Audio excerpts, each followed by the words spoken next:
a boxing betting expert. I know, David. Oh, you do? Yeah. Oh, cool. He really gets into the nitty-gritty of this whole thing. Serhan, thanks very much for joining me. Thank you very much, David. How are you doing over there in London? Pretty good. I'm excited. So you're coming live from Cincinnati. Yeah, great. Yes. Great. So, sorry to interrupt. Tricky weather over here the last couple of days, but that means the season is changing. well, I've seen as much boxing content from you as I have your log burner. So that's getting a lot of use. Oh yes. So yeah, I'm really excited to talk to you. I think we've got quite a few sort of boxing buddies in common. So this is good. I've certainly been recommended by many people that I talk to you.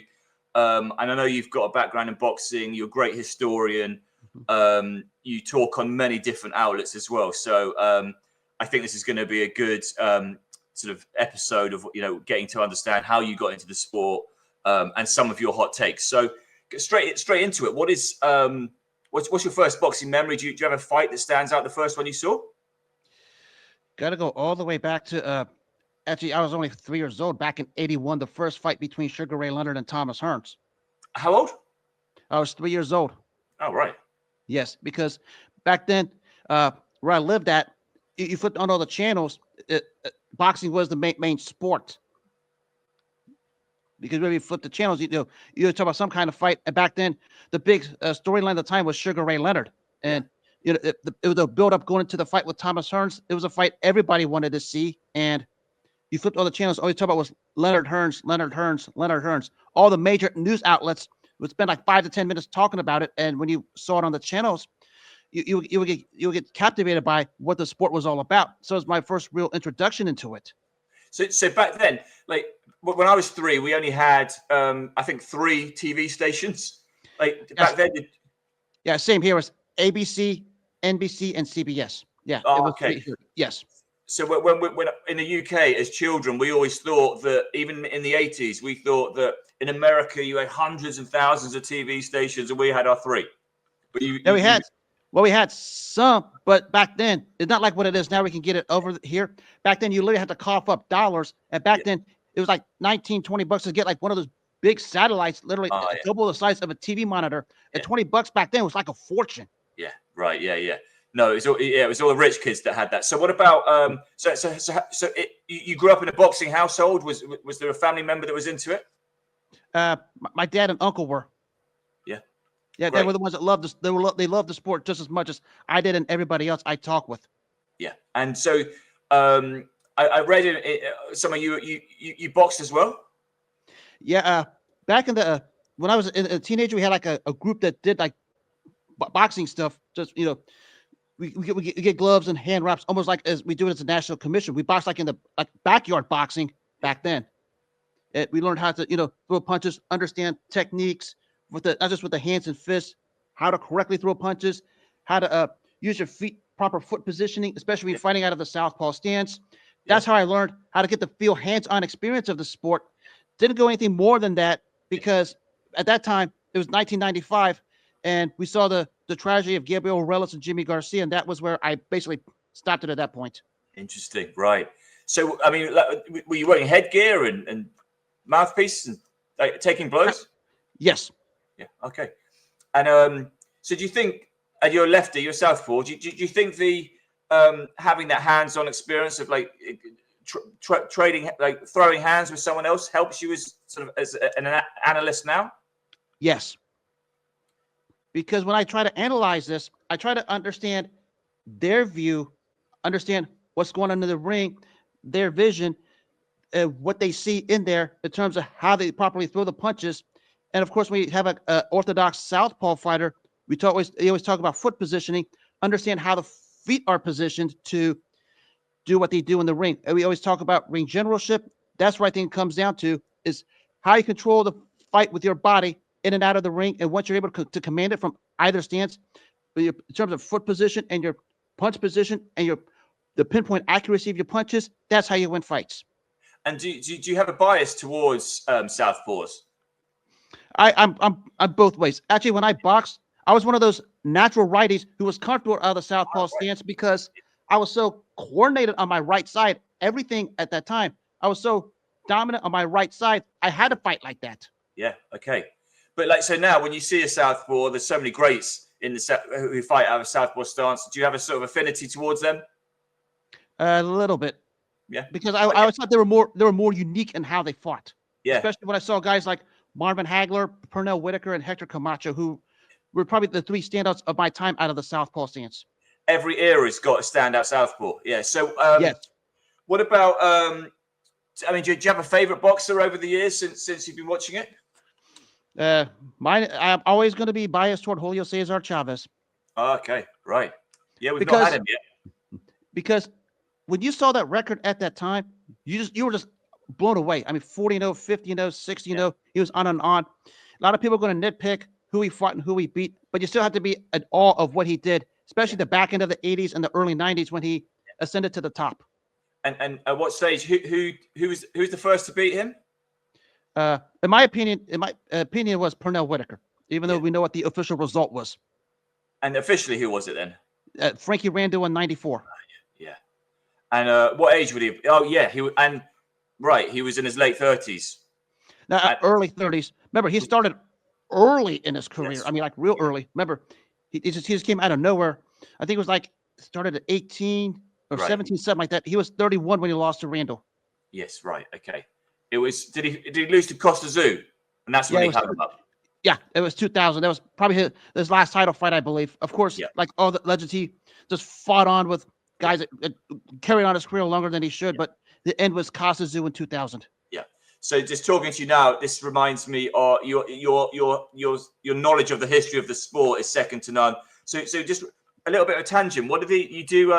A series on YouTube where you do a little summary of like great fights from history.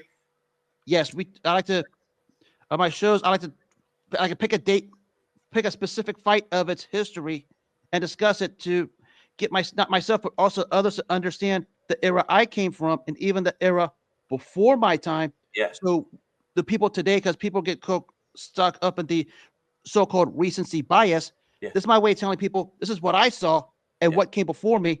So when you talk about your stuff, hey, I learned about it as much as everybody else, and this is what I learned and this is what I saw.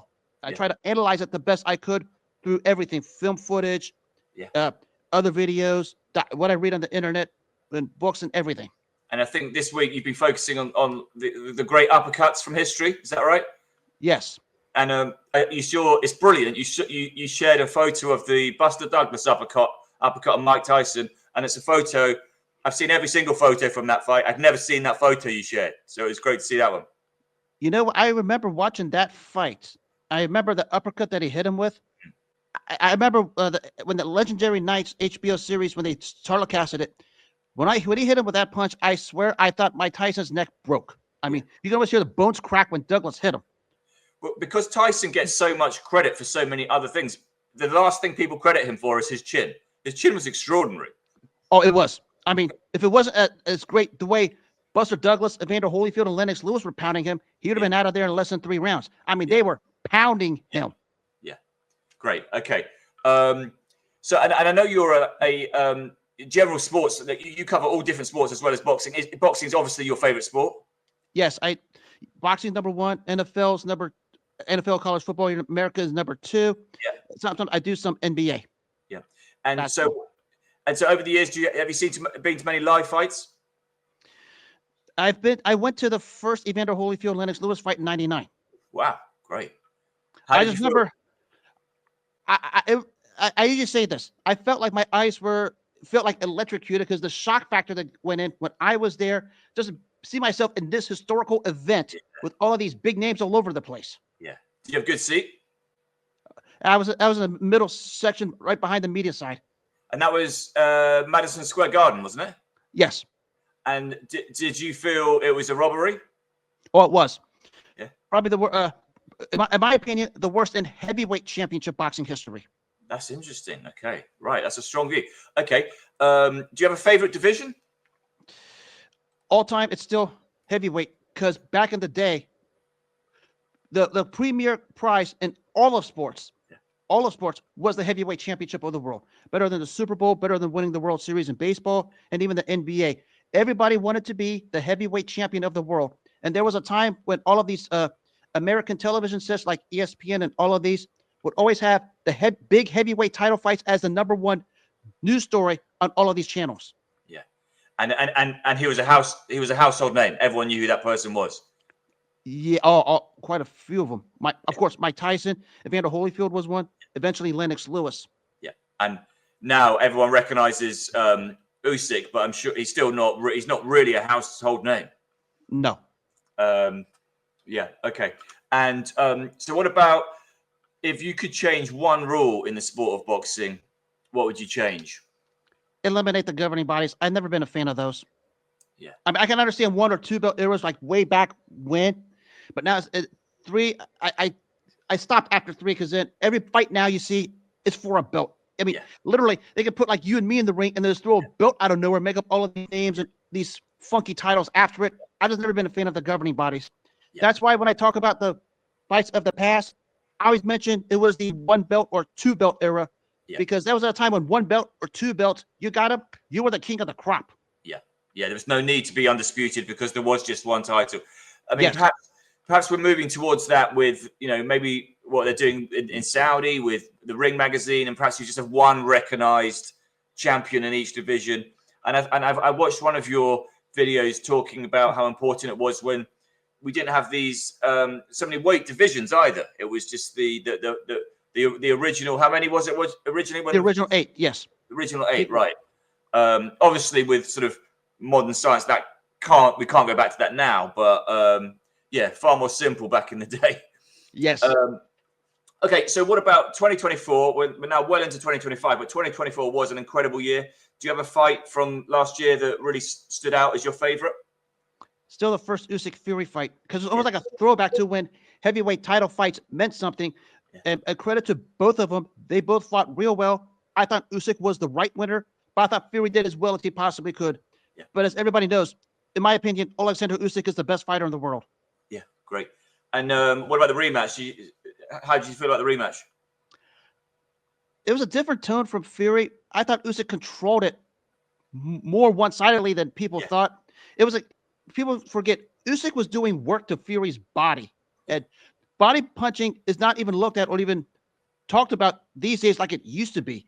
Alexander Usyk did real work to Fury's body to slow him down. And as the fight wore on, you could see the difference. Because Usyk was trying to set him up for that left hand. If you remember the left hand that hurt Fury in the 9th round of the first fight, he was trying to set it up. Fury just did his best to try and avoid it. And there were times I thought, I hate to put this on Tyson Fury because I'm a fan of his also. There are times I thought he was trying to fight to avoid getting hit. Yeah. Because after what happened in the 9th round of the first fight. I couldn't agree more. I think he was in survival mode, and he wanted to get to 12 rounds and then cry robbery, and then all was good. So, are you a betting guy? Do you bet? I don't bet, but I will show you a regret I do have. Because we talk about, because you have hot takes, I'll tell you my favorite hot take. Yeah. I was 16 years old when this happened. Yeah. When George Foreman beat Michael Moore to win the heavyweight title. I was a junior in high school telling everybody I know, at least 30 to 40 people, he was going to do it. Wow. Do you know what odds that was? Huh? Do you know what odds he was?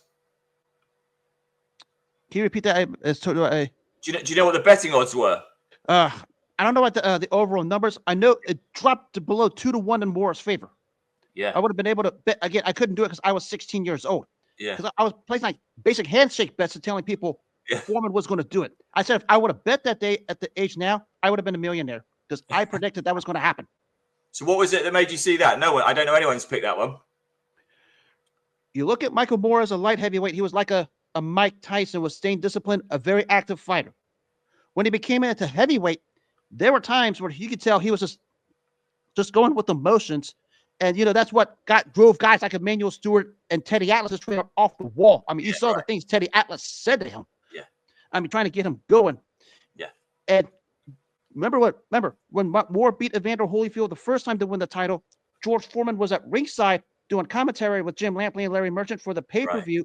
I was watching this. And, of course, a couple of days later, he basically picks up the phone and calls Bob Arum and says, get me this fight. Wow. Don't think George Foreman saw something when he was calling Michael Moore fights as a heavyweight that he didn't know, that he knew something we all didn't. Yeah. And Foreman basically said, I'm going to sucker this guy in, get him to fall into the trap, land a punch, down he goes. I had a feeling that was going to happen because Michael Moore was a different fighter as a heavyweight than he was as a light heavyweight. Because when he was as a light heavyweight, he was active. He was like Mike Tyson. I mean, every fight he won was by knockout. Yeah. Then he started becoming vulnerable to right-hand leads as a heavyweight because of a different fighter. I saw him when he got knocked down by a journeyman named Everett Bigfoot Martin in '92. Okay. He had the knockdown drag-out match with Burt Cooper afterward, which was like the modern Foreman Lyle. Yeah. And even then, I said somebody with a big punch is going to put him down and keep him down. Turned out it was going to be George Foreman. Wow. Even with his southpaw, you still thought, yeah, right, okay. So, what about? I genuinely don't know anyone who has ever picked that one. So that's a great one. What about some cold takes where you've got it wrong?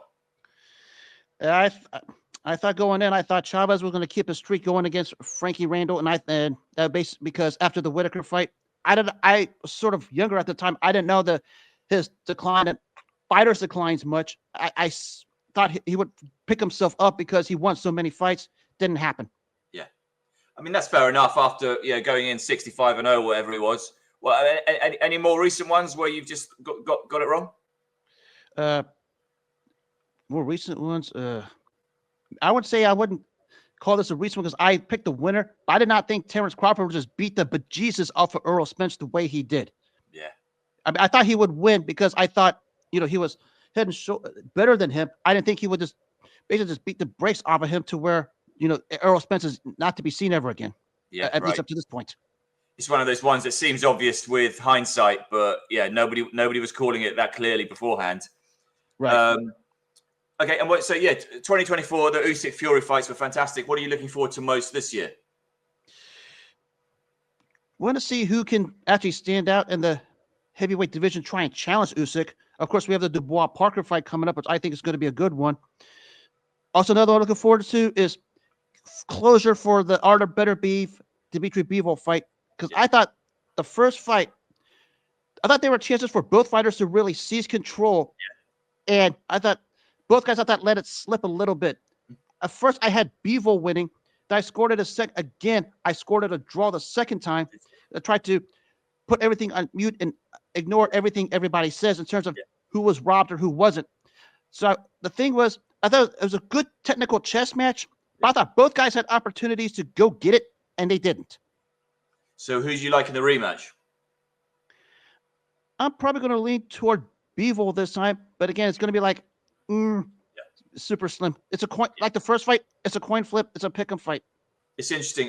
Scoring it live, I genuinely gave Bivol the first 6 rounds, and so I thought he'd won. I thought not comfortably. I was very surprised. I don't know if I'm going to call it a robbery, but I was surprised at that decision. I think we'll see I think we'll see a similar fight. I think Bivol will just do a bit more this time. Yeah, I think so. Because I thought he controlled the first 4 rounds with his jab and his ring generalship, and from that point on, it started to flatten out a little bit. But if he fights the rematch like he did the first few rounds, like we just talked about, I think he takes it, and I think he will. Yeah, and the heavyweights is fascinating. So you think Usyk's carrying on? I think so. My opinion, it may a hot take by me. I think he should just hang it up because he has nothing left to prove. Same. But if he wants to carry on, hats off to him. He's still the best fighter in the world. I know he was talking about going down to cruiserweight to fight Jaya Pataya, which I think it would be a pretty darn good fight. But if it were me, because he has nothing left to prove, I would hang it up. It's very rare that you drop 20 pounds, 25 pounds in your late 30s and you're anything like as effective as you were. Right. I'd like to see him hang him up. What if you're a matchmaker? Who would you put him in against next? This is a good one because a couple of them out there. Yeah. Okay. Well, first then, who do you think gets through Parker and Dubois? I'm giving a slim edge to Parker because this is an opportunity he's waiting for. Again, another coin flip fight. But Parker would be a good choice if Usyk, if he beats Dubois, a Parker Usyk fight, I think would do good. I would be for Dubois Usyk rematch, but I thought Usyk, despite the low blow, whatever they want to call it, won convincingly, and I don't know what that's going to get Alexander Usyk.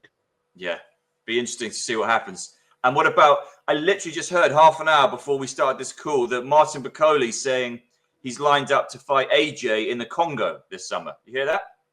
Yeah, I heard a rumor about that, and I love Anthony Joshua myself. After the Dubois fight, I'd be surprised if he takes this because Bakoli is just a dangerous fighter to be in the ring with. I think he would do the same thing to AJ the way Dubois did. That would be my biggest fear going into that one. Yeah, I think AJ. Yeah, AJ needs the Tyson Fury fight. I mean, that's basically. I still think that happens some point this year in London. AJ Fury. I mean, it makes too much sense for it not to happen. Yeah, exactly, for everyone involved. Okay, so let's get some controversy out of the way. Who is the most overrated boxer that you've seen as you've been watching the sport? If we're gonna go more recently, I'm gonna go a tie between Deontay Wilder and Tank Davis, largely because we saw Wilder step up in the 3 fights against Fury. Yeah. He just didn't lose those fights. He got wiped out. Yeah. I mean, he was really 0-3 against Fury. He just got gift wrapped to draw in the first fight. Yeah. The second fight, you saw what happened. And the third fight, from the 5th round on, Fury just dusted him off. Yeah. When you get that protected and you finally step up and you get wiped out like that, that's all she wrote. Yeah. And for Tank Davis, I'm in to see what happens when he fights a guy who pushes him. Because everybody's talking about, a Haney, a Shakur Stevenson, something through Keyshawn Davis out there. I haven't seen this guy get pushed once. Yeah. And I don't see, or at least a quality opponent with a quality record, at least step in and push him. Yeah. Until that happens, I can't put him in that pound for pound category like a lot of other guys do. Yeah, no, that's strong. That's valid. Okay, and who do you think, to flip that, is the most underrated? For my time, I would give you a fighter named Mike the Body Snatcher McCallum. Yeah. We talk about the Four Kings era of Hagler, Leonard, Hearns, and Duran. Yeah. This guy basically just laid in the weeds, took care of business, tried to get those fights. Yeah. At least 2 fighters, I could tell Hearns and Duran ducked him because he was a mandatory when they were champs. Yeah. And, of course, it was forced Duran to be stripped of the title because he wouldn't fulfill the mandatory. But he was like a Triple G of his era, very skilled, lethal to the body like Triple G was. One of the guys that nobody wanted to fight for the longest time. Mike McCallum definitely was it. Nicknamed the Body Snatcher. Look him up. Yeah. This poignant moment, his one-punch KO of Donald Curry in '87. Watch it. Maybe the greatest one-punch KOs you're ever going to see. The left hook perfectly on the chin. Curry was stretched out and out for the count. I've seen it this week. You might have posted it. Someone's posted it this week. I literally saw that the other day. And I think you're right. He never gets mentioned in these discussions. He's always overlooked. Okay, sorry. 2 other fights you want to look at, even on his downturn, he gave James Toney 2 of the toughest fights of his career. Right. Even James Toney said Mike McCallum was a problem, even when Toney was on the decline. James Toney doesn't get that much of a mention nowadays. No, he doesn't.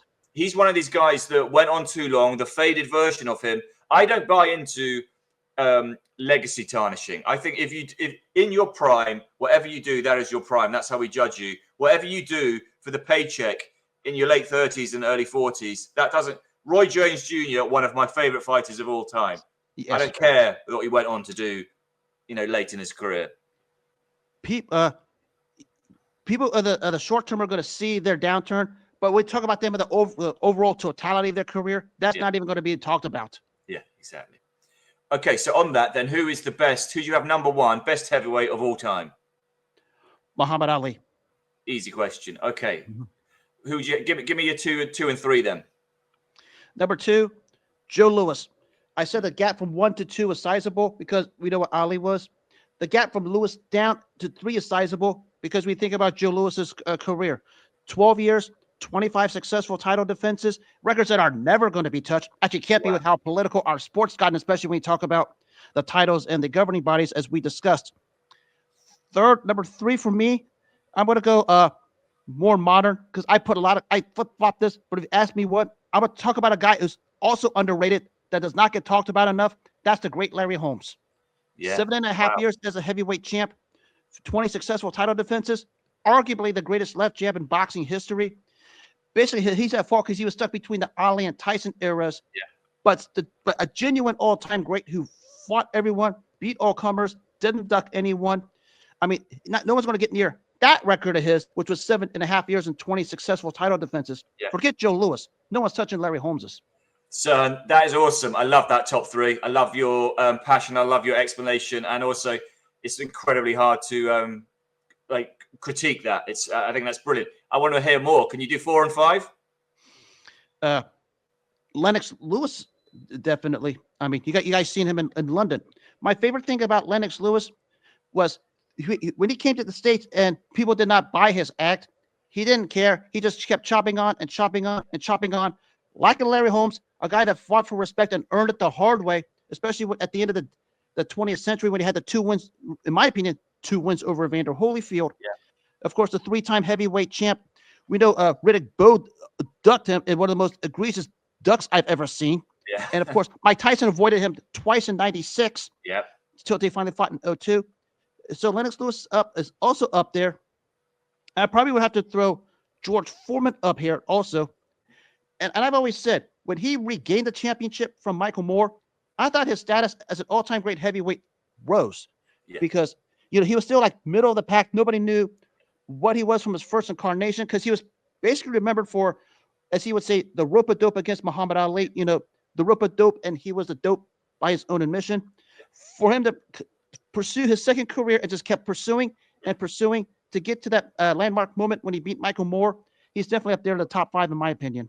And that second version of Foreman, who came back in his 40s, late 30s, whatever it was kind of a joke. It wasn't taken that seriously over here. And I remember not taking it seriously. And now you see the fights on replay now, and you're like, oh my God, he was so effective in that version of it, the second iteration still. It was no joke.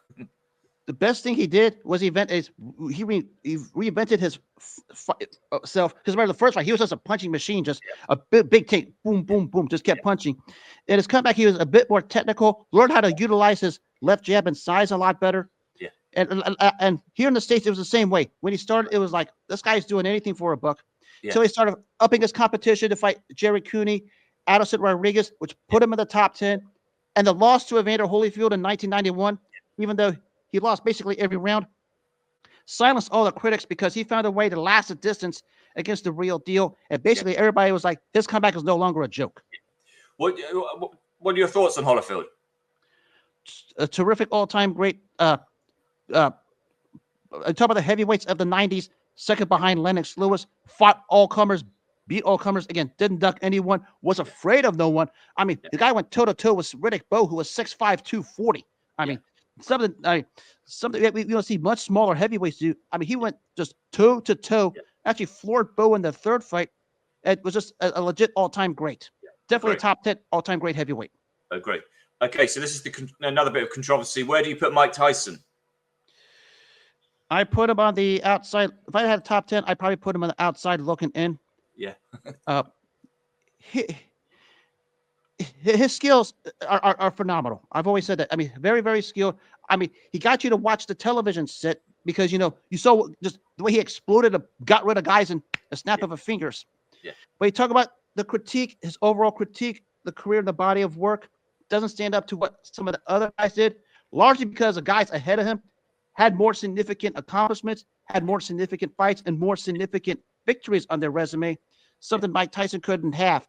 Yeah. Now, it's not to say he wasn't great. I mean, I'm not saying that, but I don't put him on the upper pedestal like everybody else does because I don't think he belongs. Yeah, great. You talk about people getting up to watch the TV for Tyson. In the UK, we watch the Vegas fights. They're 5 o'clock in the morning, and we all did it. We were staying up all night for those Tyson fights. You had a boatload of fans going to the Las Vegas Hilton from London to Vegas for the first Frank Bruno fight. I mean, it was all English crowd. I mean, it was like, crazy. I never seen anything like it. It was like a home crowd, yeah. Yes. There's like every 5 years there's a fight in Vegas or Madison Square Garden, and it is just full of Brits, and it feels like it's the Ricky Hatton effect. Yeah, Ricky Hatton had a good one. Actually, Lennox Lewis had one when I went to MSG for the first Evander Holyfield fight. I mean, a boatload of them. They were doing all the soccer chants, chanting Lewis, Lewis, Lewis. It was crazy. Yeah, great. So, have you ever met any of these fighters in real life? A lighter. People don't know this guy much. We hear in Cincinnati, a fighter named Rocky Phillips didn't amount to much. Fought a past prime version of Larry Holmes, but that was it. But I met him several times because he resides in the Northern Kentucky area. Oh, nice, great. And have a chat, talk about the fight. Yes, nice man. Yeah, he's a good guy. Actually, they're talking about trying to get him fight Riddick Bowe at some charity event here, but it never materialized. Right. At what age? I don't remember. I think problem was at that time that was when Bowe was going through his legal issues and couldn't go materialize. If you remember, after he retired, he had a bunch of stuff outside of the ring, and it basically just derailed the whole thing. Okay, so I think you're good. I know the answer to this one now because you touched on it a minute ago. But the best British boxer you've seen? I've seen a lot of them. Of course, the consensus is Lennox Lewis. I mean, it speaks for itself. I loved Nigel Benn. Yeah, he was a good one. The Dark Destroyer. Yeah. I don't know if I would go up. I don't know if I could include like people like Scottish from Ireland, but a fighter named Stevie Collins. Oh yeah. Very, very durable fighter. Always loved action. Yeah. Second to none. Yeah. I also like Chris Eubank Sr. Yeah. He was a bit theatrical, but a very sound fighter. The way he beat Nigel Benn for the first time was a very good performance. Yeah. So I liked him. And of course, a more recent one, Carl Froch, was a good one also. Yeah. Great. All brilliant names. And so do you think the Brits get enough respect over in the States back then?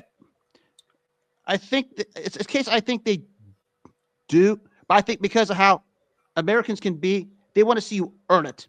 And I can speak this more for Lennox Lewis because he came over here and earned it. He wanted to be a global icon himself, not just for you guys in England, but here in the States. He earned it and earned it the right way.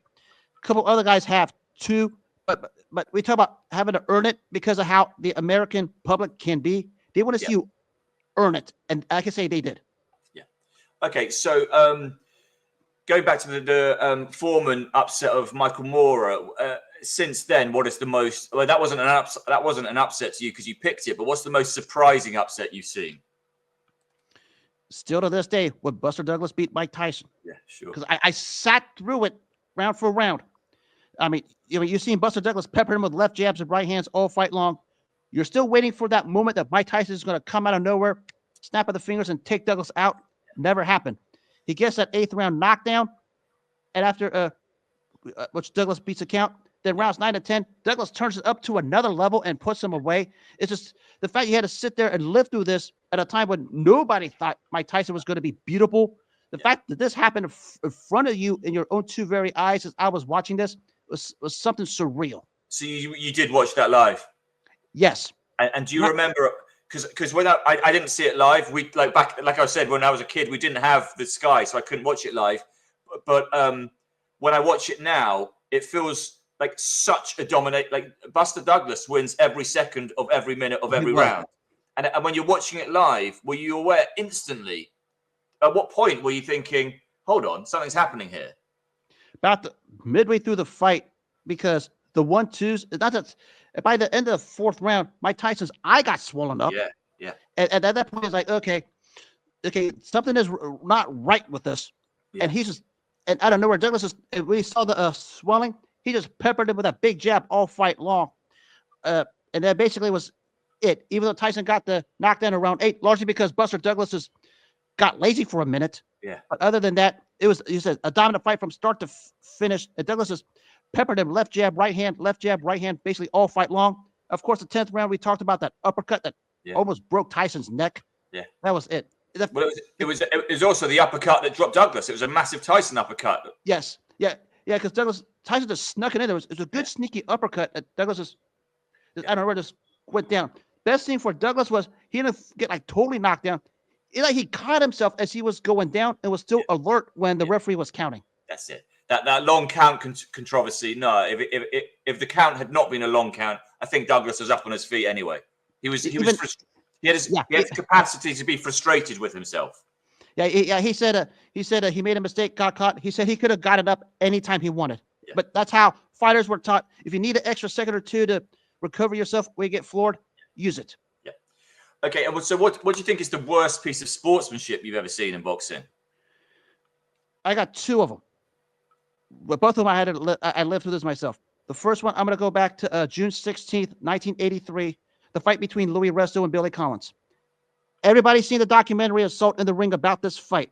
But I'm going to talk about what I saw because I'm going to omit some of the things in the documentary and just go by what I saw.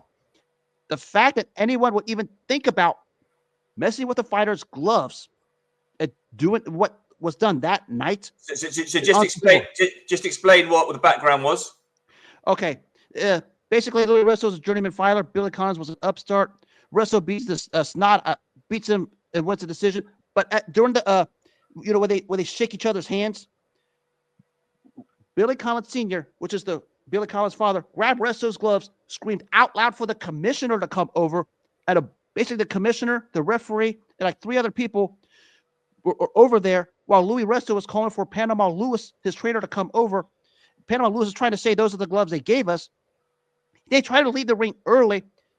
Tony Perez, the referee, cuts him off and basically makes him take the gloves off in the ring right in front of him. And basically everyone escorts Resto to the locker room where the gloves were impounded.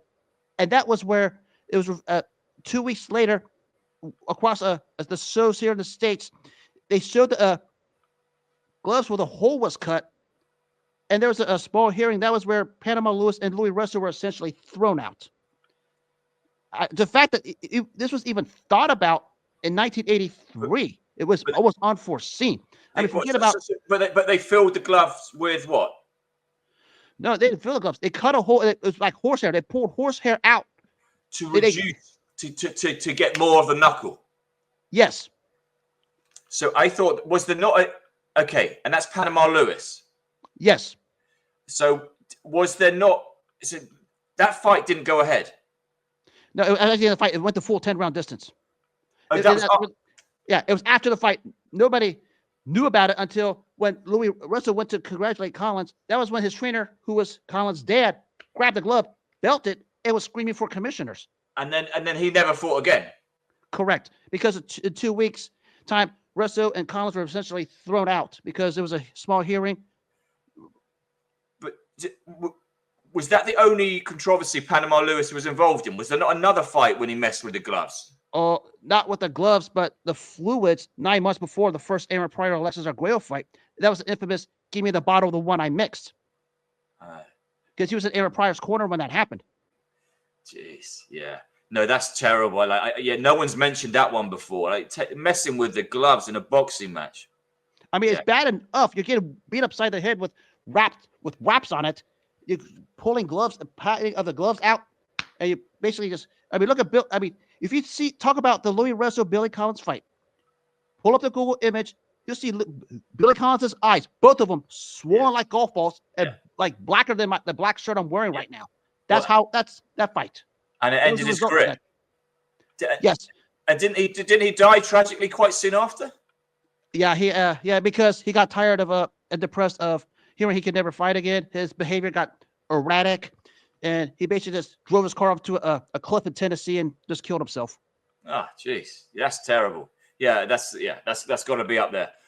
That's going to be hard to beat. What was your second one? This is I'm sure you heard this a couple times. I'll elaborate more on this. It's November of 2001. This took place in New York City after what happened with 9/11.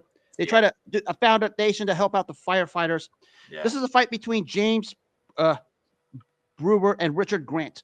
Yeah. After the fight, Richard Grant was declared the winner. Yeah. Goes over, tries to shake James Brewer's hand. James Brewer, with his hand still wrapped, sucker punches Richard Grant, knocks him out cold. Yeah. And at the second knocks him out cold, the entire security just goes into James Brewer's corner, puts him in the corner, doesn't tell him to go anywhere. Bob Papa and Teddy Atlas, the commentators for ESPN, were screaming off the top of their lungs to get him arrested. They escort him to the locker room, and that's where he gets arrested and had to do like a year in a New York jail at that point. Of course, the worst part was he came out and killed Max Kellerman's brother, Sam Kellerman, about a year or two later. Over what? I have no idea what this. I think he was staying at his place at the time, and Sam Kellerman told him he wanted to. I guess he kicked him out of the house. He didn't take it well to it. Turns out the guy crashed his head with a sledgehammer and set his house on fire. Yeah, man. Those two, yeah, wow. like we all love the sport, but those two are up there. I mean, yeah, no, Mike Tyson bit Holyfield and stuff, but those two are different level. Yeah, Mike Tyson, Holyfield thing was more of a competitive thing because Holyfield was winning him, and Mike Tyson said himself, "I just got tired of this guy being such a great fighter. I wanted to get out." Yeah. The crazy thing was, Teddy Atlas predicted it before that happened. That Mike Tyson was going to find a way to get disqualified, and people got all crazy over it. Yeah. Wow. Yeah. So both. If people haven't seen those, I mean, it's incredibly disturbing, both of those ones, but it's worth looking just to see how horrific they were. Well, there's a documentary on the Resto Collins fight called Assault in the Ring that details everything and then some, because I did not know this till I saw the documentary. Not only were the gloves taken out, the padding of the gloves, they had plaster of Paris in there. Well, that's what I thought. I thought they'd put some plaster of Paris in there. And they did. Yeah, it was announced in the documentary. I did not know this until the documentary came out. Right. And I did not know this also until I saw the documentary.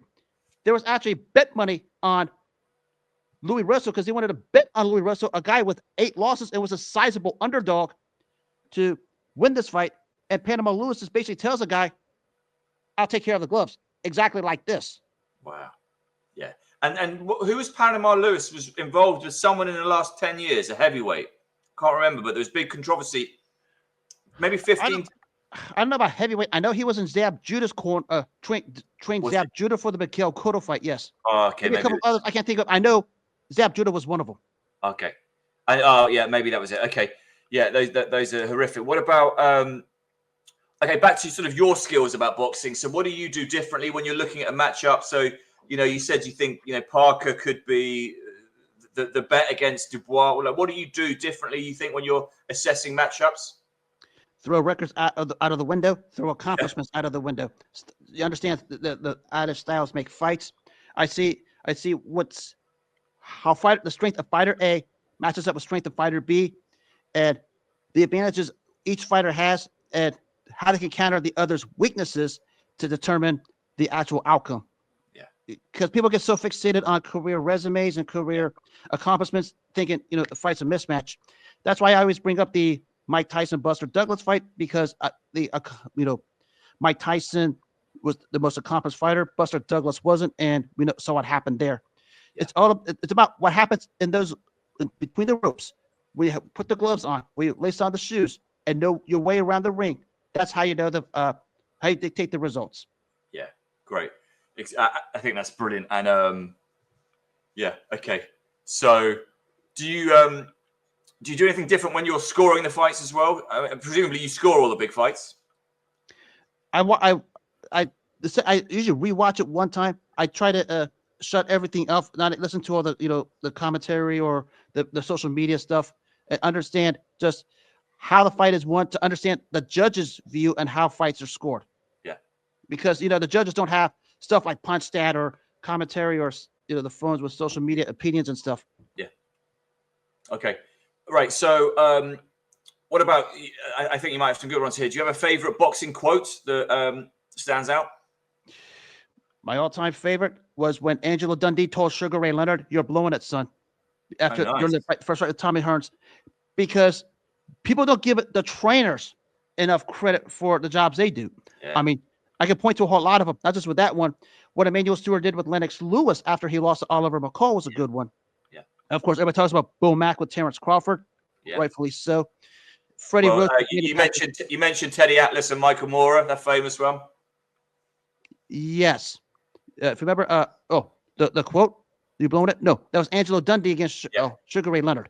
Yep. And the Teddy Atlas Michael Moore thing was a weird mix. I mean, I get what Teddy Atlas was trying to do. He's trying to light a fire in this guy, but sometimes I thought maybe he was a little too honest. It's like, settle down. I mean, Michael Moore sometimes is sitting here looking at him like, "What are you telling me here?" Yeah.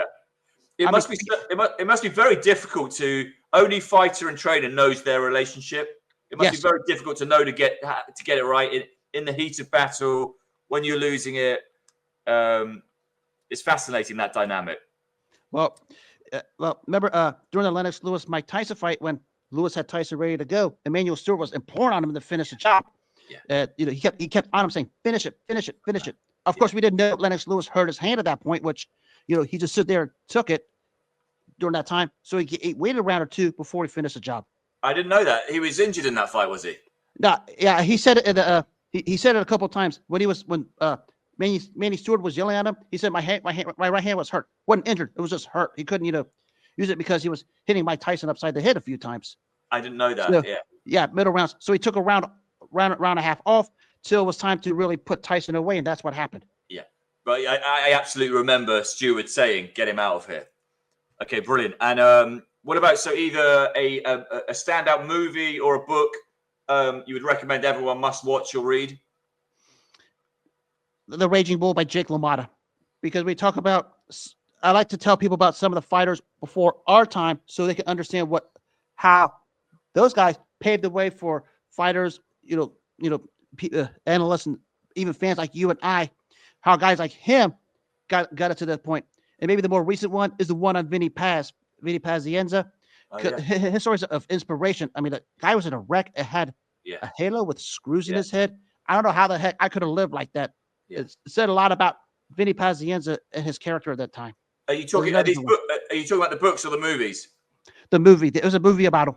Oh, okay. Is that a new one about Vinny Paz? Yes. Is that? Do you know what that's called? I can't remember the top of my head, but I seen it not too long ago. The studies about it. It was a great one. I'm gonna go watch it more in detail later on. Yeah, great. Okay. Now I'm going to ask you your favorite podcast. So what about list your own ones, but other ones as well? I got a bunch of them. The people I work with at Boxing Media Hub is one because they start to they're interviewing as they're going along. I got a chance to watch them grow. And then some of the other ones are more total sports, not just boxing. A guy called the Chief Zone out in Kansas City. He talks NFL, but also MMA and even some boxing. Okay. At a couple, I've been a couple. If you know the X Spaces on the X platform, I'm in those talking other sports, football and boxing. Yeah. I can think of a few others. I can't think of the names off the top of my head. Yeah. But there's quite a few of them. Okay. Great. And the final question is, who has had the best ring entrance that you've ever seen? I could tell you the most intense I ever seen, because we probably do something we didn't, was when Evander Holyfield walked out the ring the first time against Mike Tyson. Yeah. I mean, because he wanted Mike Tyson since he moved up to heavyweight, and that was 7 years before the fight happened. Many reasons why it didn't happen. Tyson lost to Douglas, wound up in prison. Holyfield had his health issues in and out of the ring. When he finally got him in that ring, and the way he walked into that ring that night, you could almost see the look on his face like, I got him where I want him. Yeah. And I did not know this until it was brought up during the fight. He actually guaranteed victory that night. What do you mean? Evander Holyfield guaranteed he'd beat Mike Tyson that first fight in '96. Guaranteed it how? He pretty much said he's going to guarantee the winner. He predicted he would beat Mike Tyson. Oh, I mean, he was and the contrast in those ring entrances, you've got Holyfield singing choir music, church music, and Mike Tyson coming out with a gangster rap. And but as soon as it's also a fascinating one for the referee final instructions, because the Tyson intimidation thing's just not there with Holyfield. Right. Well, I said all along, because we always talk about these hypotheticals who would win in their prime. I always said any version of Evander Holyfield beats any version of Mike Tyson for one reason only. You just said it. He was never intimidated by Mike Tyson. Intimidation was Mike Tyson's strength. Yeah. But if you find a guy who cannot be intimidated by Mike Tyson, as Evander Holyfield and Buster Douglas showed, you can beat him. Evander Holyfield was never and would never be intimidated by Mike Tyson, no matter how it's sliced up. Serhan, I couldn't agree with you more. I think any version of Holyfield has got any version of Tyson's number. And I couldn't agree with you more. Look, that's been brilliant. I knew this would be insightful. You've given me loads of stuff to go and look up as well. So before we wrap it up, we've done 50 minutes. Just your social media? We'll put it in the description. But your X account is what? At Serhan on X. We'll put that in. And anything else that you want to just finish off with? I know I might have a bit of a harder stance than some people do when it comes to this. But the problem I've seen in these boxing communities, and I'm trying to be nice about this, there's a lot of inconsistencies, as you and I seen. They support one fighter and give some other fighters hard criticism. And there's a lot of imbalances, what I never liked. I like to see things more uniform across the board when it comes to talking about the fights and the fighters. And we also have, let's go back to what we talked about with the governing bodies. I've never been one to give governing bodies any kind of credit for anything, just simply because of how they've run this sport down to what it is, to where anybody can fight for a title. And in my opinion, it's just an insult to the ones who work hard and got real world title shots and are basically passed on. Because I had to live through this back in 1999 when one of these was under a massive federal investigation because for racketeering, wire bribery, and all that stuff. It basically exposed everything at that point. And I understand that belts do mean something to the fighters. I understand it because that's what they work for. But the thing I do apologize for being so opinionated on this, because I speak for you, myself, and others. Maybe just appreciate the fight as is and quit worrying about who's fighting for belts, who's making them more money, because sometimes we're struggling to get real quality fights these days. I mean, it's like few and far between. I mean, just appreciate the fact we're actually getting fights, and we can actually at least talk about it instead of getting all crazed up over, who's making more money, who's fighting for a title, who's ducking who, et cetera, et cetera. Just appreciate the fact we're getting fights, especially here in the States, where people are acting like, we're not getting more fights in the States. Just be happy we're getting fights, because otherwise we're not going to have a platform to talk about. We're not going to have things to watch. And there's going to be some people who are reliant on the boxing community as is. They're not going to have much to do or say if we didn't have any fights to talk about. Yeah, very well put. And I think what you do is you straddle the divide between a brilliant historical knowledge and a modern take. And I think that's it's quite rare, actually, among social media. Not a lot of people do that. And I think you've got. So, what's your next episode on the history of the sport? I forget what it's called. What's it called? My show is going to be called Serhan on X. I talk about most sports. The big one I have coming up is a week from today, 5 p.m. About 6 p.m. my time, 11 p.m. your time. I'm going to just devote the hour because it's going to be the 35-year anniversary of when Buster Douglas shocked Mike Tyson. I will go ahead and devote an hour to it. I know it's going to probably ruffle some feathers with Mike Tyson fans, as you know how some of them can be. But I would talk about it. I would shoot down some myths that have been long talked about for the longest time, because there's been some myths that people are still trying to hold on to 3.5 decades later. But I'm going to share that moment because I think the moment belongs to James Buster Douglas. It'll be fixated on how he had to overcome losing his mom, losing the health of his baby's mom, which is not that great either, to be in the best shape of his life to pull off the unthinkable 35 years ago. That's going to be next, a week from today, 6 p.m. Eastern Standard Time in the States, 11 p.m. your time over there in Great Britain. So we'll plug that. And is that live? You do that live? Yes. Okay, so my one input into that is, if you need any input, is everyone says, all the Tyson defenders say Mike Tyson didn't train for that fight. If Mike Tyson doesn't train, he weighs 280 pounds. He came in at 222, 223. He trained for that fight. He may not have trained 100%. He may have trained 80%, but he definitely trained. That's no excuse. If he did, there's two things with this. One, you're right. That's on him because he didn't train. Two, there was a footage of him sparring with a heavyweight Greg Page, and Greg Page floored him before the fight. And it was also revealed his trainer, Aaron Snow, said to his face during the training camp, because I guess Mike Tyson wanted nothing to do with it, at the rate you're going to get knocked out. Yeah. And it's basically happened. And the thought of him not being in shape, guess what? If he didn't train or wasn't in shape the way Buster Douglas was that night, Mike Tyson would have been done in less than 3 rounds, because Douglas was humming him, beating him from pillar to post from start to finish. Exactly. There's no way he goes into the was it the 10th or 11th? 10th. No way he gets that far if he's not in shape. That's brilliant. I didn't know that's 35 years. I'm going to love that. Look forward to it. So brilliant. Really lovely to talk to you, and hope to talk to you again soon. Awesome. I look forward to being back on here again. Loved it with you, David. Brilliant. Take care, man. See you soon. You too. Bye-bye.